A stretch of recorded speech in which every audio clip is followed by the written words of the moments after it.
போட்டிருக்கேன். So first of all வணக்கம். இந்த வீடியோவில் வந்துட்டு சிடா பிஜி வந்து சிடா பிஜி எக்ஸாமுக்கு எப்படி அப்ளை பண்ணுறது அப்படிங்கிறத பார்க்கலாம். ஸோ வந்துட்டு நான் வந்து என்ன பண்ணியிருக்கேன்னு பார்த்தீங்கன்னா, இங்கே பாருங்க, சிடா பிஜி 2026 தான் போட்டிருக்கேன். போட்ட உடனே எனக்கு வந்து ஃபஸ்ட்டு நான் சொன்ன ஆல்ரெடி ஒரு வீடியோ போட்டிருப்போம் பார்த்தீங்களா, அதில் வந்து டான்செட் அனாலிஸ்டி அண்ணா யூ.edu. ஸோ அது வந்துருச்சு.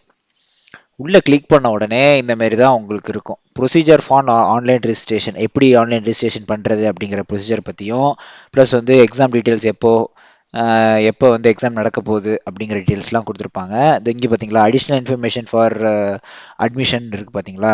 இது ஒன்றும் இல்லை, இந்த வெப்சைட் இதை கிளிக் பண்ணி உள்ளே போனீங்கன்னா உங்களுக்கு வந்துட்டு லோடா. ஓகே, ஓப்பன் ஆயிருச்சு.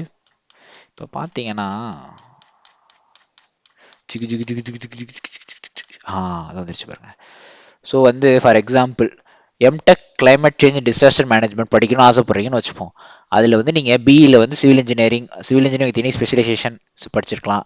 அடுத்து வந்து computer science and engineering, computer science இதெல்லாம் படிச்சிருக்கணும். இன்ஃபர்மேஷன் ஐடி படிச்சிருக்கலாம், remote sensing, geoinformatics, so environmental engineering, chemical engineering, energy and environmental engineering. So இந்த மாதிரி நீங்கள் இதெல்லாம் படிச்சிருந்தீங்கன்னா அதை அப்ளை பண்ணலாம். அப்படிங்கிற மாதிரி எல்லா டிபார்ட்மெண்ட்டுக்கும் இருக்குது.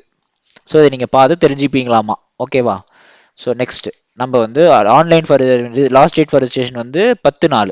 ஸோ நம்ம என்ன பண்ண போகிறோம், ரிஜிஸ்டர் பண்ண போகிறோம். நான் ரிஜிஸ்டர் பண்ண போகிறது இல்லை, நான் ஆல்ரெடி ரிஜிஸ்டர் பண்ணி முடிச்சுட்டேன். ஐ மீன் பண்ணி படித்தே முடிச்சிட்டேன். ஸோ அதனால் நான் உங்களுக்கு சொல்லி தான் தரப்போகிறேன். Simple. First registration process confirm and apply கொடுத்தீங்கன்னா அது வந்து நேம் கேட்கும், 10th மார்க் லிஸ்ட்டில் இருக்கிற மாதிரி. அடுத்தது மெயில் ஐடி பாஸ்வேர்டு வந்து நம்ம வந்து இது பண்ணணும், க்ரியேட் பண்ணணும். ஸோ அதுக்கு மெயில் ஐடி கொடுத்துருவோம். Next date of birth, mobile number, அப்புறம் வந்து சாய்ஸ் ஆஃப் இது. இப்போ நீங்கள் வந்து ஒரு லாகின் ஐடி க்ரியேட் பண்ணிவிடுவீங்க. ஸோ அதான் இமெயில் ஐடி அண்ட் பாஸ்வேர்ட் போட்டதுக்கப்புறமா மறுபடியும் உள்ளே போகணும். உள்ளே போயிட்டு ஜெண்டர், நேஷ்னாலிட்டி, ரிலீஜன் கொடுத்துட்டு ப்ளஸ் வந்து ஸ்டேட் என்ன, கம்யூனிட்டி என்ன, சப்காஸ்ட் என்ன, ஸோ அந்த மாதிரி உங்களோட இதெல்லாம் கொடுத்துட்டு ஸ்ரீலங்கன் தமிழனா ரெஃப்யூஜியான்னு கேட்கும், எஸ்ஆர்னோ 2 கொடுங்க. அப்புறம் ஆனுவல் இன்கம் நார்மலாக கொடுத்துக்கலாம். இது வந்து நீங்கள் வந்து ஆனுவல் இன்கம் வந்து கொடுத்துட்டு காலேஜ் அட்மிஷன் போடுறீங்க பார்த்தீங்களா, அந்த டைமில் தான் வந்துட்டு இந்த இன்கம் சர்டிஃபிகேட் ப்ரூஃப்லாம் கேட்பாங்க. இப்போதைக்கு வந்து ஜஸ்ட் நீங்கள் வந்து இது பண்ணால் போதும். ஒன்று. ரெண்டாவது டிசேபிள் இல்லையான்னு கொடுத்துட்டு ஃபுல் அட்ரஸ், டிஸ்ட்ரிக்ட், பின் நம்பர்லாம் கொடுத்துருவீங்க. கொடுத்துட்டு ஸோ வந்துட்டு உங்களோட எஜுகேஷனல் இது 10th சர்டிஃபிகேட் இருக்கும் பார்த்தீங்களா, 10th சர்டிஃபிகேட்டில் வந்து ஒரு நம்பர் இருக்கும், ரிஜிஸ்ட்ரேஷன் நம்பர், எந்த வருஷம் பாஸ் பண்ணி முடிச்சிங்க, அதோட மார்க் பர்சன்டேஜ். அதே மாதிரி 12th ரிஜிஸ்ட்ரேஷன் நம்பரு, பாஸ் ஐ மீன் எந்த இயர் பாஸ் பண்ணோம் அந்த அந்த டீட்டெயில்ஸு. அப்புறம் வந்து டிகிரி வந்துட்டு இப்போ வந்து கரண்ட்டாக செவன்த் செமஸ்டர் இருக்கீங்கன்னா செவன்த் செமஸ்டர் சிஜிபிஏ மட்டும் வந்து அப் டு செவன்த் செமஸ்டரோ இல்லை 6th செமஸ்டர் வரைக்கும் என்ன சிஜிபிஏவோ அதை நீங்கள் கொடுத்துட போகிறீங்க. ஸோ வந்து அதான் இயர் ஆஃப் பாசிங், எந்த வருஷம் பாஸ் பண்ண போகிறீங்க. ஃபார் எக்ஸாம்பிள் நான் வந்து 2026 இப்போ வந்து ஃபைனல் இயர் படிச்சுட்டு இருக்கேன்னா 2026 தான் நான் பாஸ் அவுட் ஆகணும் பார்த்தீங்களா, அதை நீங்கள் போட போகிறீங்க. ஸோ அது போட்டுட்டிங்களா. அடுத்தது வந்து எக்ஸாமினேஷன் டீட்டெயில்ஸு, மெக்கானிக்கல்னா மெக்கானிக்கல், எலக்ட்ரிக்கல், சிவில் அந்த மாதிரி அந்த இது கொடுத்துட்டு எக்ஸாம் சென்டர் எந்த எக்ஸாம் சென்டரில் நம்ம வந்து எழுதணும்னு. ஃபார் எக்ஸாம்பிள் நான் வந்து மாயவரம், எனக்கு சொந்த ஒரு மாயவரம். ஸோ எனக்கு எக்ஸாம் சென்டர் பார்த்தீங்கன்னா சிதம்பரம் அண்ணாமலை யூனிவர்சிட்டி, அதான் எனக்கு நியர்பை. ஸோ அதனால நான் அண்ணாமலை யூனிவர்சிட்டின்னு நான் கொடுத்து எக்ஸாம் எழுதினேன். ஸோ நீங்கள் எது ஃபஸ்ட்டு ப்ரிஃபரன்ஸாக தரீங்களோ அதுதான் வந்து மேக்ஸிமம் 99% வந்து வரும். ஸோ அது ஒன்று பாயிண்ட்டாக. ரெண்டாவது கொடுத்துருவீங்க. கொடுத்ததுக்கப்புறமா இந்த ஃபோட்டோ வந்து இதே கேட்குது பாருங்கள், இந்த பிக்சல் ஹைட்டில் இருக்கணும் அப்படின்னு இருக்குது, 50 கேபிக்குள்ளே இருக்குது. இந்த இதில் போய் பார்த்தீங்கன்னா ஐ லவ் பிடிஎஃப்னு இருக்கும். ஐ லவ்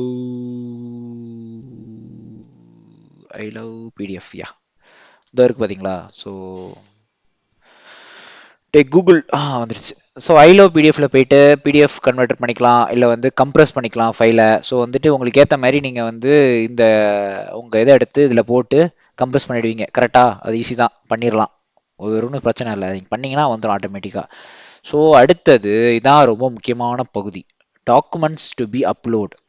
பிடிஎஃபாக அப்லோட் பண்ணணும். ஃபார் எக்ஸாம்பிள் இப்போ நான் சொன்ன ஐ லவ் பிடிஎஃப்லேயே போயிட்டு கம்யூனிட்டி சர்டிஃபிகேட்டு, ஜாதி சான்றிதழ், பத்தாம் வகுப்பு, 12ஆம் வகுப்பு, அப்புறம் ப்ரொஃபஷ்னல் சர்டிஃபிகேட். இது வந்து காலேஜ் டிகிரி இல்லைனா ப்ரொஃபஷ்னல். நீங்கள் ஆல்ரெடி படித்து முடிச்சிட்டிங்க அப்படின்னா ப்ரொஃபஷனல் சர்டிஃபிகேட் தருவாங்க. அப்படி இல்லைனா வந்து டிகிரி என்ன இருக்கோ அந்த சர்டிஃபிகேட்டு. வச்சுட்டு அப்புறம் ஆல் செமஸ்டர் மார்க் ஷீட் இது வரைக்கும் இப்போ சிக்ஸ்த் செமஸ்டர்னா சிக்ஸ்த் செமஸ்டர் வரைக்கும் லிஸ்ட்டை வந்து நீங்கள் வச்சிருவீங்க. டிசி சர்டிஃபிகேட் ஆல்ரெடி நீங்கள் காலேஜில் சப்மிட் பண்ணியிருப்பீங்க, இருந்தாலும் உங்கள்கிட்ட வந்துட்டு ஒரு பிடிஎஃப் காப்பி வச்சிருக்கணும். அப்படி இல்லைனா காலேஜில் கேளுங்க, எனக்கு வந்து நான் எக்ஸாம் அப்ளை பண்ண போகிறேன், எனக்கு டிசியோட இது கொடுங்க, நான் இப்போ பிடிஎஃப் வச்சு ஜெராக்ஸ் எடுத்து தரேன் இல்லை பிடிஎஃப் வச்சு தரேன் நீங்கள் கேட்டுக்கலாம். அடுத்து நேஷ்னாலிட்டி, இது ஒன்றும் நேஷ்னாலிட்டிக்குமா சர்டிஃபிகேட் இருக்கும் எனக்கு தெரிலப்பா. ஓகே, டிசேபிளா இல்லை எக்ஸ்பீரியன்ஸ் சர்டிஃபிகேட் ஏதாவது இருக்கான்னா இஃப் அப்ளிகபிள் அதான் கேட்டிருக்கேன் பாருங்க. இஃப் அப்ளிகபிள்னா இது பண்ணிக்கலாம், இல்லைன்னா அது மேனேட்டரி இல்லை. அப்புறம் ஐடி ப்ரூஃப், ஸ்ரீலங்கா தமிழாக இருந்தால் ஐடி ப்ரூஃப். அவ்வளோதான். இது எல்லாத்தையும் வந்து இந்த ஐலோ பிடிஎஃப்ல போயிட்டு மர்ஜ் பிடிஎஃப்ல கொடுத்துட்டு செலக்ட் பிடிஎஃப்.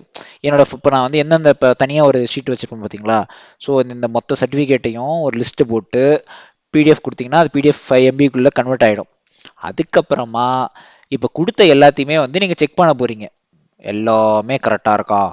நான் வந்து பேர் அட்ரஸ்ஸு கரெக்டாக, மெயினாக வந்து பேர், ஃபோன் நம்பரு, மெயில் ஐடி, இதுதான் ரொம்ப முக்கியம். ஏன்னா வந்து உங்களுக்கு ஏதாவது ஃபர்தர் ஃபியூச்சர் கம்யூனிகேஷன் இந்த மெயில் ஐடிக்கு தான் வரப்போகுது.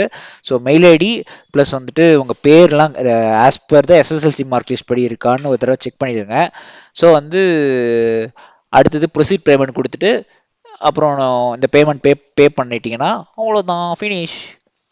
ஸோ வந்துட்டு ஐ கன்ஃபார்ம் ஆல் நான் படிச்சிட்டேன் அப்படிங்கிறது காமிச்சுது. இப்போ வந்து உள்ளே போகிறோம், ஓகேவா. இப்போ உள்ளே போகுது.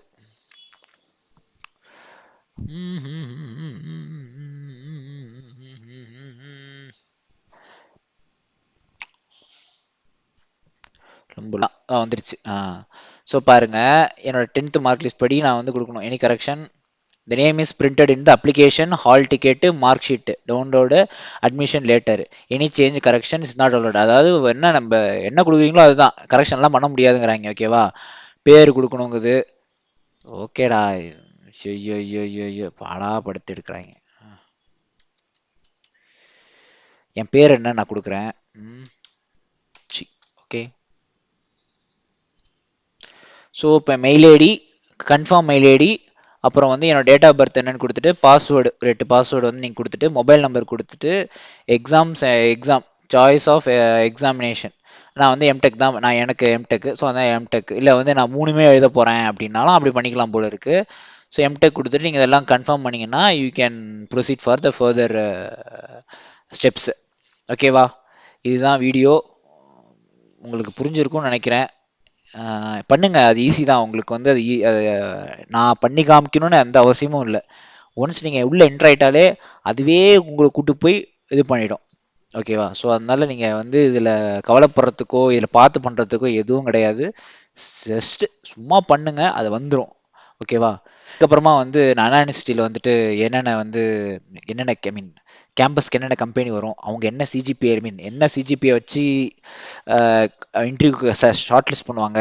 அதுக்கப்புறம் வந்த கம்பெனி வந்து எவ்வளோ வந்து சை என்ன அது குழம்பிக்கிட்டே இருக்கேன், வர கம்பெனி என்ன பேக்கேஜில் வருவாங்க, ஸோ என்ன உங்கள் எக்ஸ்பெக்டேஷன் என்னென்ன கம்பெனி என்ன டிபார்ட்மெண்ட்டுக்கு வரும் அப்படிங்கிறத பர்டிகுலராக சிஇஜி ஏசிடி இந்த அன்யூனிவர்சிட்டிக்கு மட்டும் வந்து நான் பார்த்து போட்டுட்ருக்கேன். ஸோ வந்து அந்த வீடியோ யூஸ்ஃபுல்லாக இருக்கும், அடுத்தடுத்து வரும். ஸோ அத்துடன் உங்களிடமிருந்து விடைபெறுவது உங்கள் நான். Tata, bye bye.